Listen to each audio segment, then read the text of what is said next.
after you now it's when you'll see the light come on, and once it comes on, it's on. It may take a little delay, but when you finish, the other button to the left or whatever, just push it one time and it will a red light will come on and it will be mute.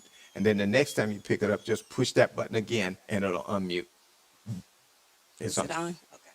So, like I said, I had been listening or listened to some. You all know how I am listening and looking and research. But I did. Out of all the people that I listened to, they didn't say that. What you just said. And I'm saying, but I'm not saying you're wrong. I'm just saying it's What like they didn't see that. what did they say? Pardon me. What did they say? They were just saying he said he was backslidden, No. prophet. He was just he ran across that he was backslid, just different things, but I didn't hear it that way because even though I listened and heard, but it was still in the back of my mind a question mark. So I just got it answered.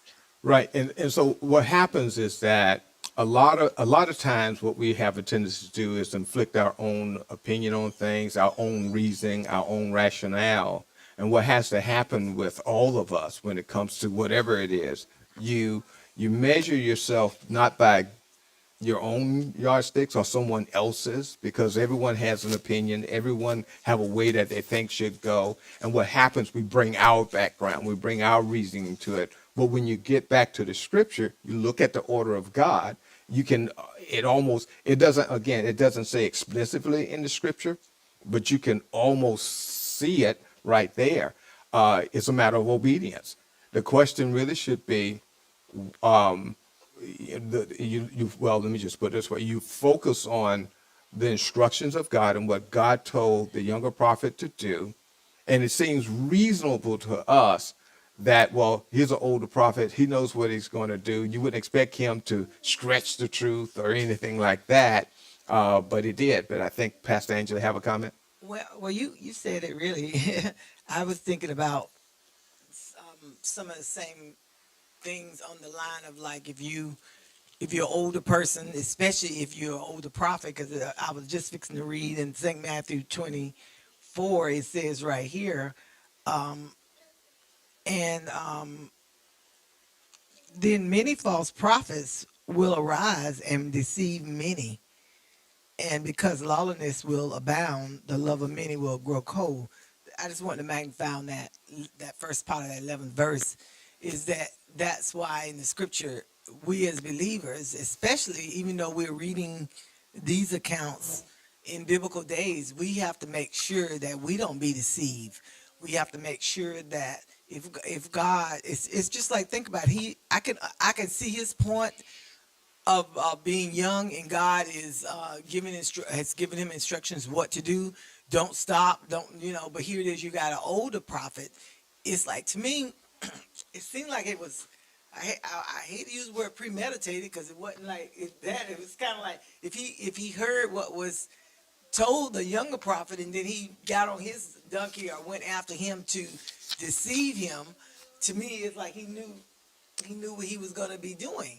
And so I think that's when here it is, the resolve is, God told me, and he even told the young prophet what the Lord had told him to do. And I think that he should have continued to do what God had told him to do.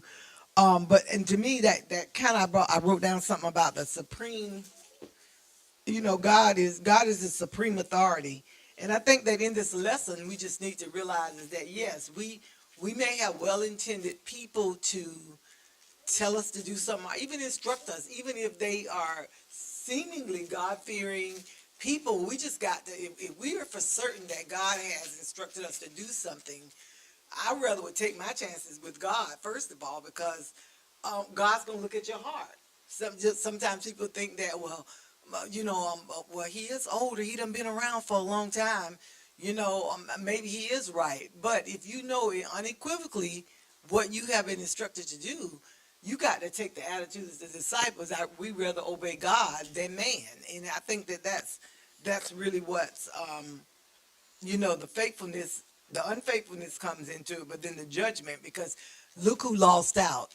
It was not the responsibility of the prophet, even though he gave a false report, or I mean, a false instructions, are required of him. I asked him to come. He should said, no, I got the Lord told me to continue this course, but he didn't, and so therefore he lost his life, not the prophet. Even though the prophet was wrong, God didn't tell the prophet to take the message or wherever to go. So that's how I see it, is that when you take responsibility, you're going to be the one that suffer the consequences.